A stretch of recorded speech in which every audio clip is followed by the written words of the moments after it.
Second here.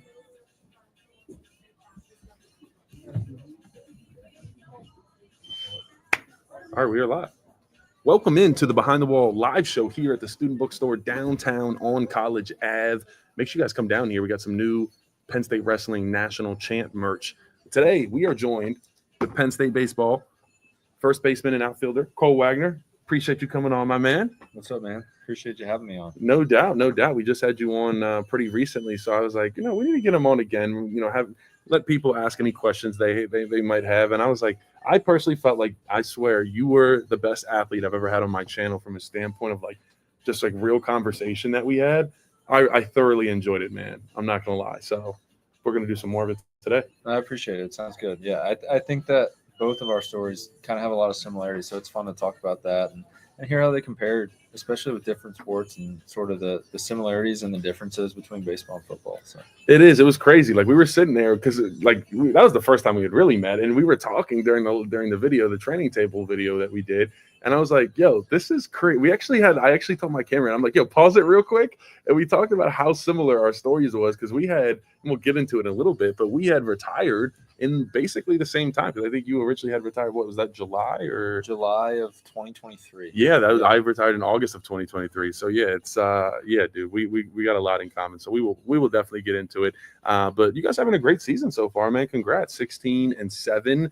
And tomorrow night you guys play Pitt, right? Over in Medler. Big midweek for us. We got Pitt tomorrow, and then we have Bucknell on Wednesday. So okay, yeah, looking to rebound a little bit this week. We had a tough week last week. We lost one of our midweeks to Lafayette, and then lost a series to Michigan State. But again, I mean, the baseball season's so long. There's so many ups and downs, and it's the goal for us is to just try to be consistent and be good all year long. There's going to be times when you're playing out of your mind and everyone's playing really good baseball, and there's going to be times when everything's just not clicking. And I think that was this past week for us, and it's trying to sort of flush that and look at what we need to do better, and then also look at what we did well and try to lean into those things. Yeah, well, we were just kind of talking about this beforehand, but it's like it's very different. Say a football season, you got 12 games, and it's like that every single game matters so much, and it does in baseball. But you guys, how many games do you guys play? Yeah, we play at least 50, usually somewhere in the 50 to 60 range. It's a long season. Yeah, and it's, with football, obviously I've never gone through the season like you have, but, each week you're locked in on that opponent, you're studying film, you're going through those game plans. And for us, we're playing a different team on Tuesday, a different team on Wednesday, and then a different team Friday through Sunday. So you can't necessarily game plan for that. You can't really adjust your practice for those different teams and what they do well. So for us, it's really leaning into your strengths, I think, and trying to, when things aren't going well, it's not so much where did our game plan go wrong, but maybe more how did we get away from what we do really well? That's actually a really interesting point. So how do you, so in a game, so who do you have after Pitt, you said, after tomorrow? So we have Pitt, and then we have Bucknell, and then we go out to Michigan. We got a game series in Ann Arbor. So how do you even so do you game plan for Bucknell at all, or I mean you have to a little bit, but is it really just more like you said, just go out and play our game, and instead of hey, we're putting in a game, like you said, because with football it's all week, you're studying your opponent. I'm writing down little notes each day, and as we get closer and closer, I'm like, all right, I know my matchup, I'm ready, I'm good to go. But with you, you can't do that because you are worried about Pitt tomorrow, and then you said, Bucknell the next day. So what is that what does that preparation kind of look like? Yeah, so I mean, every day for us is pretty similar. We all have our routines as position players to get our swings where we need to be and get our bodies ready. But then, I mean, we'll have a hitters meeting where we go over scouting reports and stuff, and that, I mean, it's literally going to be 45 minutes to an hour before first pitch. And so we'll go over the starting pitcher and maybe a couple bullpen arms that we're going to see. But other than that, I mean, that's really the first time that we talk about game plan stuff. So for us, it's trying to be as consistent as possible and putting ourselves in a position where regardless of what they do well, we can do a couple different things well and score runs and produce in a few different ways. So yeah, I mean, we haven't talked about Pitt yet. We'll talk about them tomorrow when we get there. And then Bucknell, same thing. It's going to be a quick conversation on Wednesday. And over the weekend, you get into it a little bit more just because you're playing the same team 3 times. So you can game plan a little bit. Thursday at practice, you can sort of run through some specific things that they do. But, like, again, for the most part, it's more so leaning into your strengths. And one thing that we talk about, it's like we're always playing our standard of baseball. Like, it doesn't really matter who's in that other dugout. It doesn't matter if it's the number 1 team in the country or the team who's 0-25. Like, for us, we're trying to play to our standard. And I think that's something that you have to do when you play a tough schedule. You play so many games. Like, if you're constantly worried about that opponent, you can get outside of what you do well. Yeah, you're right, and it's one of those things too. It's like you got a game the next day. If you're worried and you get so invested in that, and you take a L. Like you said, you got 50 games. You just got to move on. You got to keep it pushing because you got, like you said, you got to win that next day. And then I guess I could see. Would you say it's easy this is just your experience playing baseball? Is it easy to get into more of a slump? I mean, you've played other sports. Would you say just because it's so fast in the turnover,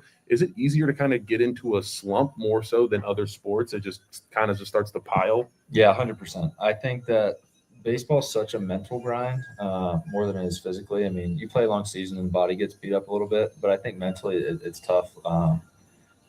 Again, like I played football for a year in high school, so I have limited experience there. But, like, football is one of those things where you can almost out effort your opponent. Like you can care and try and be bigger and stronger and faster than them, and you're going to win that game more often than not. Obviously, there's key plays in the game where you got to execute, but, like, if you out physical and out effort those guys, you can dominate that game. Baseball is totally different, where it's such a mental grind where you can't muscle up, you can't try to be better. So I think it's hard managing the mental side of things because it's really easy for things to snowball. And the mental that you feel can really affect the physical things. I mean, a baseball swing, there's so many different components. And any bit of fear or worry or doubt or anxiety can creep in and sort of create a bit of tension. And now that pitch that you're normally on time for, you're a tick late and you're popping it up. So I think the mental grind is why you see slumps in baseball more than you do other sports, because those things sort of compound. You play so many games, and so it's hard to get away from the competition mode and sort of decompress and like really lock into practice and be like, okay, this is where I need to address these things and get better. It's sort of a day after day grind. And so I think the best have a really short-term memory where they're able to, have a bad game and totally flush it and show up the next day thinking that they're the man. Yeah, no, I can only relate to that with golf. Mm-hmm. It gets pretty frustrating out there. And I can't even imagine because that ball is sitting still. Like I actually just saw one. It was like point of view of Paul Skeens' pitches, and I was like, I think, you're probably a little biased, but are you 100% no doubt that the hardest thing in sport is to hit like 100-mile-per-hour fastball? I think so. Okay. Yeah, I think that it's so tough. You just have so little margin of error. Like anyone who's hit high velocity, and now like spin rate's a big buzzword too, but pitchers are training for spin rate. So like they're trying to get their ball to spin faster, which makes it even harder to hit. Because the harder it's spinning, the more precise you need to be with your barrel. Like if you mishit it at all, you're going to foul it straight back or foul it off. So I think it's harder than it's ever been, and it's only getting harder. But yeah, it's definitely the hardest thing to do in all sports. Yeah, I was going to say, I'm sure people are just getting like more and more specialized. They're just getting better at all different facets of the game. So yeah, I'm sure. But yeah, make sure you guys go out tomorrow, first pit, and support Dollar Dog Night, man. That's big time. We've been killing it with Dollar Dog Night. Yeah, it's awesome. A lot of people come out. If the weather's good, it's even better. But yeah, it's been a ton of fun, and we love seeing you guys out there. Yeah, no, it's great. Have you ever snuck a dog into the dugout or anything? Are you guys allowed to eat? We have snacks and stuff in the dugout. We haven't gotten any hot dogs in there yet. I did hear last year that they had a few extra and brought them down to the locker room, but we haven't gotten there yet. All right, I'm gonna have to find a way to get that done. Maybe I'll sacrifice. It's only like $10 for 10 dogs. I'll just start like shove them down to the dugout. Who knows? Like, I saw something now too. You can pre-order. So skip the line and pre-order your hot dogs. That sounds great. Yeah, way to get it. We're selling all the way out. It's really fun to see. I guess have you ever seen it? Like, is there anything like crazy that someone's eaten in the dugout? Have you ever seen like just over your time, just playing like your entire life? Have you ever looked over and like yo, like are you eating that right now? Have you like is there ever anything like that? You see some weird stuff in summer ball. So like after our season finishes, a lot of guys will go play in summer leagues and stuff. And summer ball's a ton of fun because it's a little bit more laid back. Like you're still playing and playing to win, but it's just a lot more laid back than your regular season. So you'll have double headers and you'll have 20 minutes in between. You got to eat something quick. So guys will run to the concession stand. I know Joe Jakonski, he would eat Reese's peanut butter cups. I think it was every home game in the dugout, like right before, and then every road game. I think it was either Sour Patch Kids or Skittles or something like that. Every single game. Interesting. So, yeah, I can't be that way. Like I need to give myself some time before I'm playing. I can't eat right before. My nerves are rocking, dude. I've never understood that. For me, like the craziest thing I think I've seen is like little bites. Yeah. Those muffins. They come in like 4 in each pack.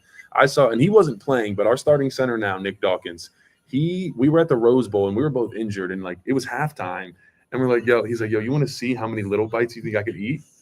I'm like, all right, let's do it, bro. He ate 9 packs of little bites. So what is that? Quick math, 9 times 36. Muffins, yeah. 36 muffins at halftime. That's impressive. Yeah, and I think they were all confetti ones. So his stomach was hurting a little bit. But yeah, I've seen some halftime performances in football, but I'm the same way, dude. I can't do it at all. But you're talking about kind of some superstitions a little bit. I'm curious, Cole. So you got Pitt tomorrow. Can you just kind of walk us through? You wake up tomorrow through that first pitch. What is kind of your routine going through that? Yeah. I'll preface, I'm pretty lucky now that I'm in a grad program, so I only have one online class. So that sort of simplifies my routine. For guys who have to get up and go to class in the morning, it's a little bit different. But for me, I try to wake up around the same time every day, somewhere between 8 and 8:30. Depending if my dog Homer's here or not, my fiance and I sort of split time with him. She works back home in the Harrisburg area, so if he's here with me, I'll get up, take him out, go on a walk with him, come back in. I'll make breakfast, shower, do a little bit of schoolwork, and just sort of chill from that like 10:30 to 12 time frame. And then after that, I usually head over to the field for a 5:30 first pitch.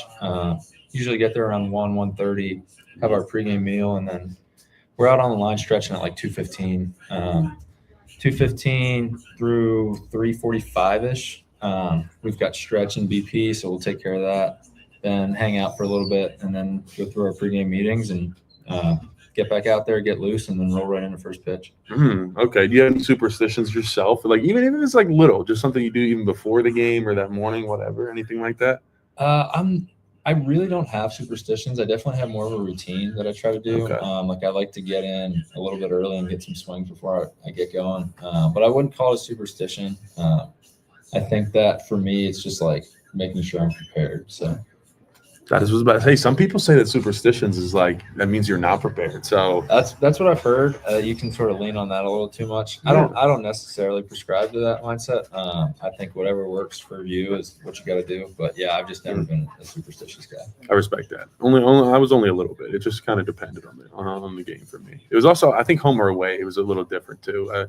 I don't know. You guys obviously you get to sleep in your own bed on like game days, right? That's not like a thing at home, because at home we would go stay at like the Nittany Lion Inn, and or not the Nittany Lion, the Penn Stater, and they had, because you got to think, like we got guys that are like upwards, like I'm 6'6", we had guys like upwards of like pretty much like 6'7", 6'8", and they were sleeping on full size beds, and our legs would be like hanging off the bottom. So sleeps at home were actually worse. Like I never got to sleep in my bed the night before a game ever. And it's kind of like, never even thought about that. Yeah, it's weird that there's like kind of like a separation there. Yeah. My man Joe in the comments said, "Hey Cole, what was your favorite game to play in and why?" I guess we can go whole career here. Oh, whole career, man, that's such a tough question. So I'm sure you got a lot. It's hard not to say the state championship. My sophomore year, we beat Lampeter Strasburg to win the PIAA 5A state championship. So that was a lot of fun. Just a really good baseball game on both sides. We came from behind to win that one, so that was a lot of fun. Going back a little bit further, Little League was obviously a ton of fun. We had a lot of awesome games in there. We had 2 walk-off wins while we were actually in Williamsport. Serious? I didn't know that. Yeah, so that was awesome. So our path to get there was kind of crazy. I mean, we were honestly like pretty dominant from the first game we played until we got to Williamsport. And what year was this? This was 2015, so it'll be 10 years coming up this summer. Wow. Yeah, so it was. I mean, we were playing out of our minds. We really didn't have any close games. We won our first game in Williamsport 18-0, and then our second game was against the Southeast region team from South Carolina, and they were loaded. They had a ton of really good players, and that was like a back and forth, just blow for blow. We came up. I think it went into extra innings. I think it was the 7th or 8th inning. Wow. And Jaden Henline, who actually pitched here, he was on my high school team, and he hit a walk-off double to beat South Carolina. So that game was a ton of fun.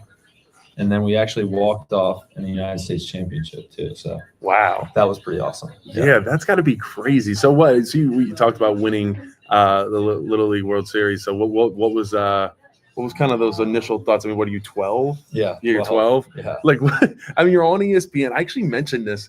I mentioned it to my girlfriend. She's like, "Yeah, I remember when they won," and I was like, "That's actually crazy." Because I remember, like, I would always watch it in the summer because there's generally like not a ton going on. Right. Like, summer's a pretty dead time for sports in general. Like, as a 12-year-old, how did you like deal with that? Were you getting like interviewed and stuff like that? Yeah, it was crazy. It was honestly, it was totally overwhelming for me. I don't think I got to truly enjoy the experience because of how crazy it was. And part of that was because we were so close to home. I mean, we were in Williamsport, which was, hour 45 minutes from the Lewisberry area where I'm from. So we had, 40,000+ people at every game. Every time I would walk out of our dorms up there, swamped with interviews and autographs and pictures and stuff. So it was pretty incessant. I don't think that I had the maturity or perspective at the time to sort of like slow it down and really appreciate the moment. And then even after the fact, the amount of support that we got from the community when we got back was unbelievable. So it was sort of a whirlwind time, and I can appreciate it more now. But when I was in it, it was a little overwhelming for sure. Yeah, I can't even imagine at 12 being like asked to sign autographs or like what the like. I wouldn't understand like what is okay and what is not. Did you have to do any like because you knew you were going to do interviews? Did they do any like prep with you? Like, hey, don't say this in an interview, or like was there any type of prepping for that? We did a little bit. After the fact, we actually had a few ladies who worked PR for us who sort of helped manage that because we were getting asked to do events all the time. But going into it, for all of us, like that was our first time on camera. And it's funny now when I see like one of those old interviews pop up or something like that, just to sort of see myself and how nervous I was on camera. But yeah, they didn't give us a ton of training. There were a few times where guys were giving interviews and you could just see how nervous they were, like as a 12-year-old thinking that this is going to be on national television. how uptight some of those guys got. Yeah, well, I wasn't blowing smoke when I said I thought you were my favorite interview I've ever done with an athlete on here, and I think it's probably because you've been doing them for over 10 years now. Like, you're pretty comfortable, huh? Yeah, no, it definitely is a real thing. I got exposed to it at a young age. At 12, I was in front of a camera doing autographs. I was on ESPN, like we were on Baseball Tonight, sitting down with those guys and getting to talk shop. So yeah, I definitely got pretty comfortable in front of a camera too. And I think, just sort of going through my journey, I enjoy talking about it and being transparent and offering a little bit of wisdom and perspective too. Absolutely, dude. It's important. I want to get into a little bit of your journey here, your college journey. Before that, I do want to let you bring up you are engaged, right, to your fiance Paige. Yep. That is awesome. Congrats. How long have you guys been together, and where'd you guys meet? Yeah, so it's a funny story. Paige was my high school baseball manager. So we've been together. When the wedding rolls around, it'll be 6 years. Wow. So yeah, high school sweethearts, but she was the high school baseball manager. We had sort of been friends before that, but nothing serious. And then throughout the course of the season, got to know each other a little bit better and then started dating after that. We both went to the University of Georgia together. So that was a ton of fun and a special time that we got to spend together. And then our relationship just sort of grew from there, and I proposed in the summer of 2023. So it'll be right around 2 years that we're engaged when the wedding rolls around this summer. So Awesome. super excited about that. Yeah. We're in the throes of wedding planning right now. So she's a rock star with all of that. She kills it. Dude, that's awesome. How involved are you in the wedding planning? Are you care too much? You're kind of just like, hey, take away. I give a lot of thumbs up, and looks great. That's the way to do it. Yeah, no, she does an awesome job. She likes doing it. She has an eye for it. I try to help out wherever I can with phone calls and emails and with vendors and stuff, and going back and forth with that. But she does an awesome job, and I try to just help out where needed. That's awesome, man. Congrats again. That is really awesome stuff. Starting a family this young it's amazing, man. Cole, so you win the Little League World Series championship. You win high school state championship. And then you go to Georgia and you're playing kind of starting as a freshman. So you get there, I mean, everything's going really well. And then, you kind of talked about in last time we had you on, had a little bit of a slump your sophomore year. And then you kind of want to take it from there you had to step away from the game of baseball, but was kind of all like the mental side of going through all of that. Yeah, it was a struggle for sure. Going in as a freshman, I didn't totally have expectations of what my role was going to be. If I was going to get 10 at-bats throughout the course of the year and not play much, I was going to be okay with that. And I was going to try to, learn as much as possible and get as good as I could be and be the best teammate I can be. And if that was going to be my role, I would have been okay with it. I mean, I loved the University of Georgia. Athens was an awesome college town, met a ton of great people there. So I was totally bought in on being a Georgia Bulldog. And so I didn't have any expectations of, if I go in my freshman year and I don't start off the bat, I'm leaving, I'm transferring. Fortunately enough, I got there and we had a pretty old team because there was still a lot of COVID carryover. So we had guys who had redshirt years and COVID years and stuff like that. So we had a ton of returners coming back, and I didn't know what my role was going to be. And we sort of had one position open. It was that right field DH first base spot, and we rotated a couple guys through there, and I was one of the guys that got in the mix. And I had some success when I got in the lineup, and didn't have an unbelievable year, but had a year that I felt like I can build off this. It's a good start. There's a lot of room to grow, but also some success that I can sort of take moving forward. Had a really good summer. I went to Charlottesville, Virginia, played with the Tom Sox there in the Valley Baseball League, and was really playing out of my mind. It was some of the best baseball I'd played, and so when I got back to Athens that fall, the expectations were a little bit higher now. Like after having that freshman year, after having that summer, I was starting to sort of see my name pop up in some draft circles and like some preseason rankings and stuff like that, and so I think that those expectations got to me a little bit. I tried to manage it the best I could because at the end of the day, like I held myself to a high standard. So I didn't feel like the outside expectations were this new pressure that I felt. But I think that all of a sudden there were some higher expectations, and I was going to be a guy who was going to contribute every day. And had a pretty good fall. Spring rolled around and got off to kind of a tough start. Nothing terrible, but nothing great. And I think it can be hard, as I said, I had a good freshman year that I felt like was something to build upon. And so in that, like you kind of imply that, okay, these are my numbers freshman year. It's going to be sort of a linear trajectory through there. And now, I'm a third of the way through my sophomore season and the numbers aren't really trending that way. And it can be tough not to feel that pressure and be like, uh-oh, this isn't how things were supposed to go. And so I think that was tough for me. And mentally, I was in a tough spot where I was putting pressure on myself. Physically, I felt like, I was a little bit banged up. There were some swing adjustments that I felt like I needed to make that I wasn't quite making. And so just a lot of frustration that sophomore year. I didn't really doubt myself as a player, but felt like, that definitely wasn't my best performance. And so sophomore season came to a close. Numbers weren't where I wanted them to be. And then at the same time over that summer, we had a coaching change. And when the new head coach came in, from his perspective, he needed to do whatever the team needed to win, wanted to put us in the best position. And he felt like I wasn't going to fit into that mix. And, he told me, we'll have a spot for you, but you're probably not going to play. We don't know what that's going to look like. We don't know how that's going to affect scholarship money and stuff like that. So for me at the time, I was honestly a little bit burnt out. I was frustrated with how the sophomore year went.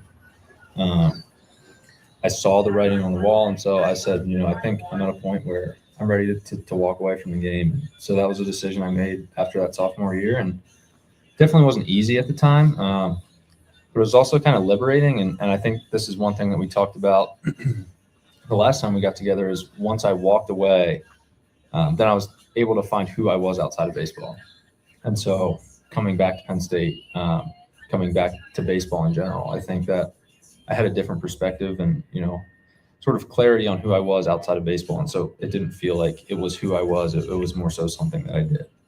Yeah. So what kind of was that process of like finding yourself? It sounds pretty cliche, but like it is the truth. I think we can both 100% say when you do not have that thing, especially you who like your hometown, you are a hero. You did it all at every single level. We didn't even mention this dude was a valedictorian at his high school as well. I mean, he did it. He did everything, classroom, on the field, everything. So what was kind of like that process of those like initial first couple of days? I mean, I know for me, like it was a shock. Like I'm not actually doing this anymore. Like I don't have to go to workouts. I don't have to go to practice. Like what do I do with my time? Like that was what was kind of hard for me. But what were some of the things that you leaned into? Did you try to do like other things? I know I tried to golf and like work out and figure out other avenues to kind of redirect that energy that I was putting towards football. What was that kind of like for you with baseball? Yeah, it was definitely a challenge. My fiance was a huge support system for me through that, just sort of helping me find myself outside of baseball.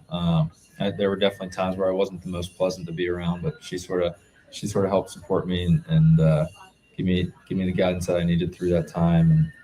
And so I leaned on her a lot. I think that initially when I was done, I felt this like weight of the world off of my shoulders because having a bad season and struggling through that, I think that I felt this weird mix of emotions of like, okay, I'm ready to work at it, but it's also like I have to work at it. And so I wasn't going to give myself probably the mental break that I needed to be like, okay, you just had a really tough season mentally and physically. Give yourself some time, decompress. That's just, at the time wasn't an option for me. Like it wasn't how I was wired. So I felt like as soon as that sophomore season ended, all right, we got to dig in and get back to work. So I don't think I gave myself the time to breathe and decompress.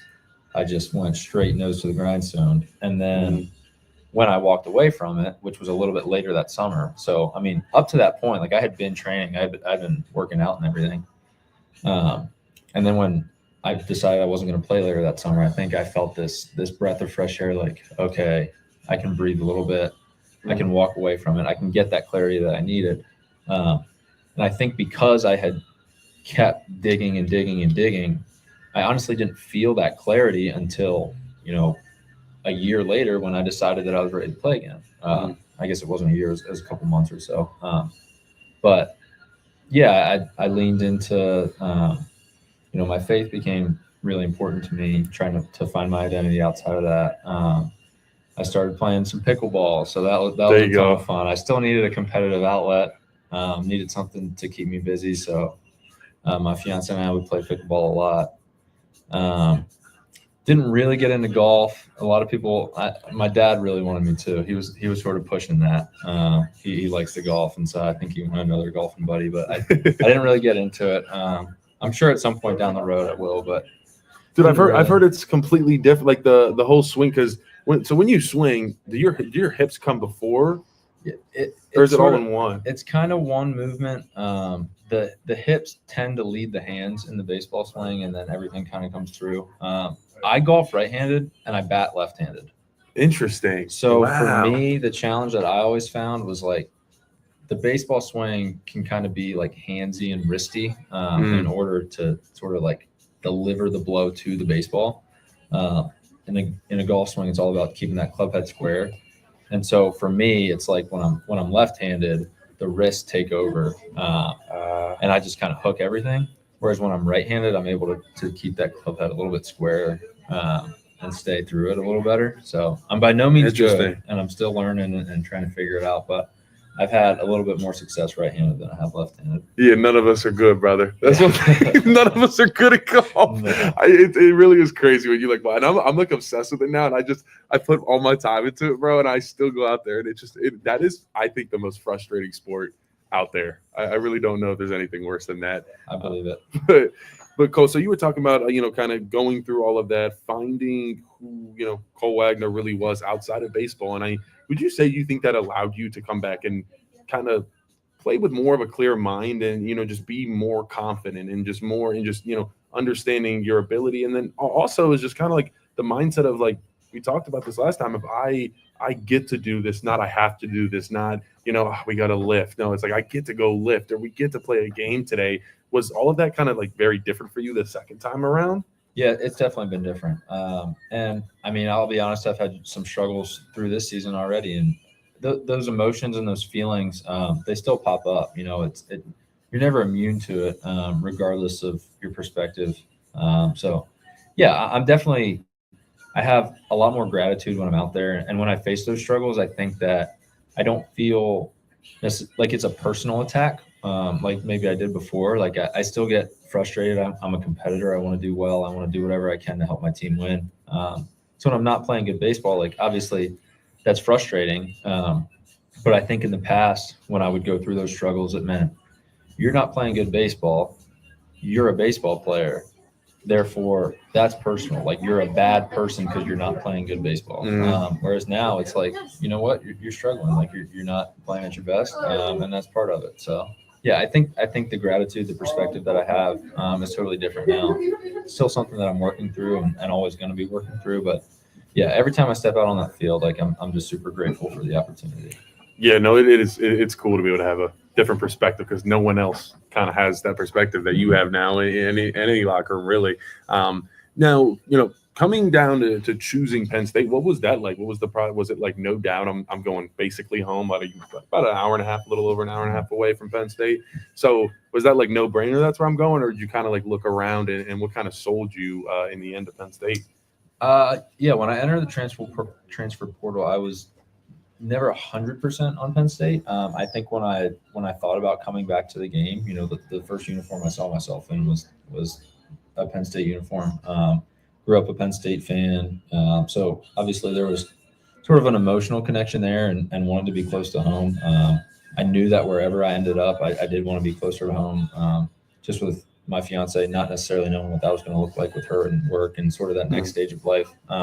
So I knew that I wanted to be sort of in the Central Pennsylvania, Maryland, no further than 3 hours from home. So I narrowed my search to that.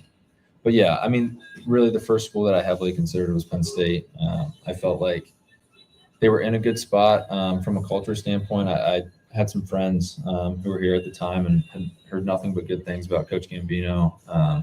I felt like in the past there was, not an expectation and a standard of winning with Penn State baseball. And so I still wanted to, I didn't just want to do it to play baseball again. I wanted to do it to help build something and be a part of that culture. And so when I talked with Coach Gambino and, heard what he was about and what the program he was trying to build was about, I was like, yeah, that's definitely something I want to be a part of. Yeah, because he's turning around. I remember when I first got here, basically like 2020, like it wasn't in very good shape, and it's like you guys are doing it now, man. It's exciting to see, and I think a lot of Penn State sports are thriving at a really high level. So that's excitement all around.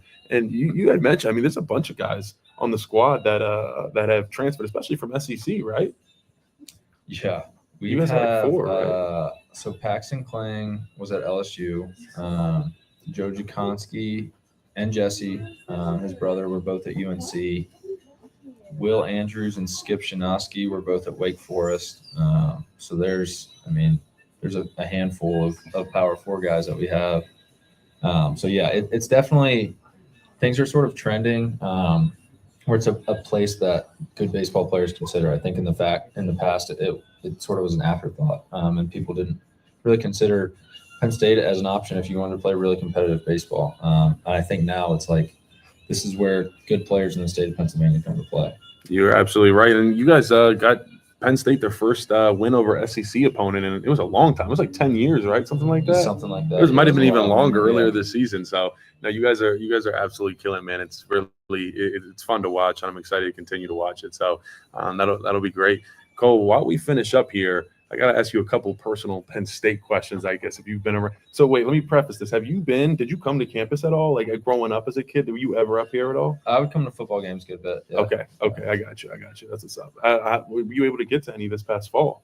Yeah, I went to, I think, all but one home game. Oh, wow. Yeah. Okay. That's some dedication there. Yeah, it's awesome. Heck I'm a huge Penn State fan. So. Yeah, it's fun. The atmosphere here is like bar none. It's the best out there. All right, put football games aside. If you had to pick like one thing, let's say and we'll say it's like a nice day. It's like 65, 70 out around State College area.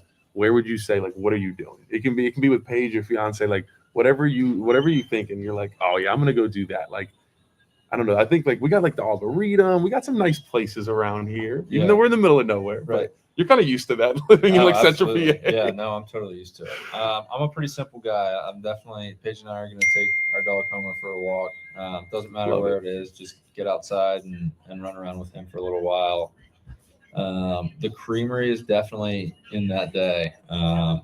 Love some ice cream, so maybe make a stop there. I love it. As far as dinner, the tavern's one of our go-to spots for a nice dinner, so that might be on the list. And yeah, from there, sort of just take it easy. But dude, that sounds like a great day. A little dog walk, tavern, and creamery. I'm a simple guy. Yeah. Get outside, walk the pup around, and get some food. So it doesn't take much to make me happy. Dude, I love it. So okay, if you had to pick, we won't say like not like tavern level because that's nice. If you had to pick like a normal, like we're just going to grab some food. Yeah. If you had to give me like one or two spots, where would you say you're hitting up down here in State College? I'm a big fan of local whiskey. Actually, I've gone there a couple call, times. Bro. Yeah, we've gone there after games a few times. It's insane. You get a large cheesesteak, and it's literally 2 full-size cheesesteaks. It's like $18, which isn't a bad deal at all. So you get 2 meals worth. Crush that after a game. They're open late, so that's been a go-to spot lately for us. Dude, and I don't know if you know this. So have you had the burger at all there? I'm a big fan of the cheesesteak. I got the burger last time I was there, and it was awesome. The burger's great, and this is not like a local whiskey plug at all, but they have this special. I don't know what time they open, maybe like 11 or noon, but up until like 3 or 4 p.m. The burger and fries is $7.50. That's awesome. I'm like, check that out. It's more at McDonald's to get a Big Mac and fries than it is to go to local, and their burgers are legit. So I will say, yeah, it is a good spot. Let me ask you the last question before we get out of here. Big Ten Spirit, did a bat snap in half in Friday's game? Ryan Weingartner snapped his bat in half. I have never seen that on a baseball field. Played a lot of games. I've never seen a metal bat snap in half. Oh, wait, it was metal? Metal bat. Yeah. How did he he hit the ball? He hit the ball off the end of the bat, and it snapped close to the handle. So it wasn't at all where he made contact with it. I have no idea how it happened. I don't know what was going on there. I've seen like the end cap will come off from time to time if you hit it off the end. I've seen a couple bats where if they're like a 2-piece bat where it'll sort of break at the hinge, but he was using a 1-piece metal bat, so there's really like no weak spots, and it totally snapped at the handle. So it was a weird thing to see. He hit the ball and the bat went flying, and I think their pitcher sort of saw it and he was caught off guard because he saw the bat flying at him and then the ball going past him. And our dugout was like, what the heck just happened? I've never seen that before. So yeah, it was weird. That's crazy. I'm not gonna lie. I'm not huge into baseball. You've actually made me follow more. Do you guys like carry multiple bats with you? Is it like this is like my bat type of thing? Like did he have another one? Like yes. How does that work? So we have a couple different models that guys use, and at the beginning of the season, they'll give us some demo bats, and like we'll all swing those bats and sort of figure out what model we like, and then we'll let our equipment guy know, hey, I think I want to swing this year. And so he'll order our bat in whatever model we want. But there's also always like a couple floating around that are either demo bats that are left over or just some extra ones. So like Rawlings and Easton are our sponsor. So they'll send us a few bats and say, hey, this is a new model. Check it out. See what you think. So his bat technically broke, but he can use someone else's or use one of those demo models. Okay, I was curious. I wasn't sure if it was like using someone else's like cleats, if it was like that invasive. Is it like that for some guys? It's like, no, I'm only using my bat. Some guys are weird. They don't want you to use their stuff. They don't want you to mess anything up, mess up any mojo, mess up their grip at all. There are definitely some guys that are super particular about that. One thing that guys get weird about is putting your hand in their glove. So, I mean, if you think about it over time, it's like everyone's glove sort of breaks into their hand. You know, you sweat in it. It sort of molds to your hand. And so, like the term fits like a glove is like a real thing with a baseball glove. And so some guys get weird. They think like if you put your hand in it, it's going to kind of mess up the feel. So I don't think it's that big of a deal, but there are some guys who get really upset about that. Yeah, that sounds like a metaphor. Like, yeah. I like that. That makes sense. I don't even know what these questions are. Do you swing a 32, 33, or 34? Is that how many inches He's it is? Talking about the length of the bat. Okay, that makes sense. What's the thought process in that? Well, sorry, you can answer the question first. I swing a 34-inch bat. It sort of depends on the person. Like at the college level, I'd say 95% of guys either swing a 33 or a 34. You might have a few who swing a 32. But really, it's kind of just like the size of the player and then also the weight that you feel. So some guys really like a lighter bat because they feel like they can swing it faster. And then there are other guys who feel like they need a little bit of a heavier bat because you can sort of feel where your barrel is, if that makes sense. Like when a bat's too light, you almost swing it too fast and you don't have as much awareness of where the barrel is. So it's personal preference thing. Interesting. Okay. Well, I'm here learning about baseball. I like this today. This is awesome.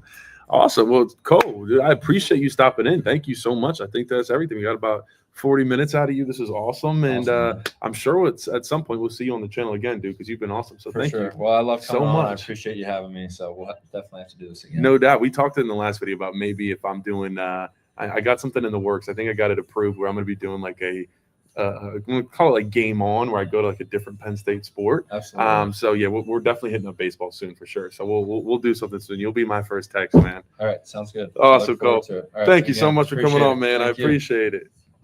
Awesome. There goes our boy Cole Wagner. Go ahead and cheer them on tomorrow at Medler Field. They are playing Pitt. So I'm gonna transfer my mic right here real quick. Oh, Cole, do you mind? Could you sign a couple baseballs right here? I mean, thank you so much. I appreciate it, man. All right, we got Cole Wagner out of here. All right, hold on.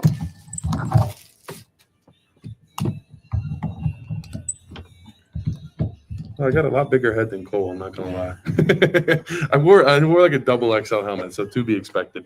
I just wanted to wrap this up. We got a couple things. We are here at the Student Bookstore downtown, so make sure you guys come on down here and get all your Penn State needs. We got a ton of new NCAA Penn State Wrestling National Champs merch. So make sure you come on down and get that. You'll get you want to get it because there's going to be a new one every single year because Kale Sanderson just continues to keep winning. So make sure you guys stop on down here and check that out.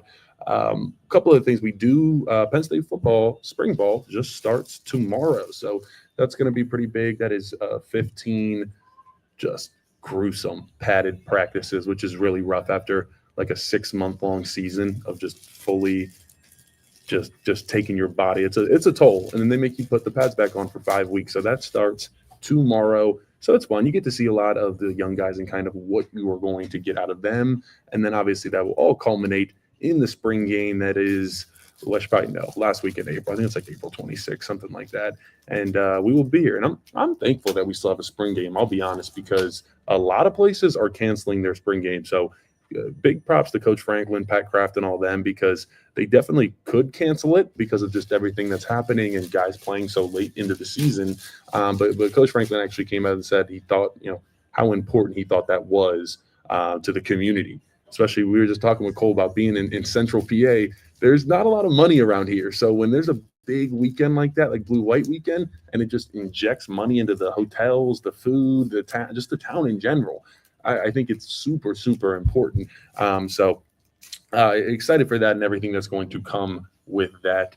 But outside of that, I don't think we have too much new Penn State news in general. I think I saw women's gymnastics. I think they locked up their Big Ten titles. So hey, we're supporting all 31 programs here, but I think that about wraps it up. Once again, appreciate you guys tuning in here live at the Student Bookstore downtown. And we will be back next month. And I don't know, we're going to continue to venture into new sports. So we're going to have someone different, someone fun, and we will definitely have a good time. And then tomorrow night, be on the lookout around 5 or 6 p.m. I'm going to post a fact or fiction NIL video. So there's a lot of different things floating around out there about what's happening with NIL, boosters coming in and just paying millions of dollars and buying teams, the end of women's sports, which is not fully true at all.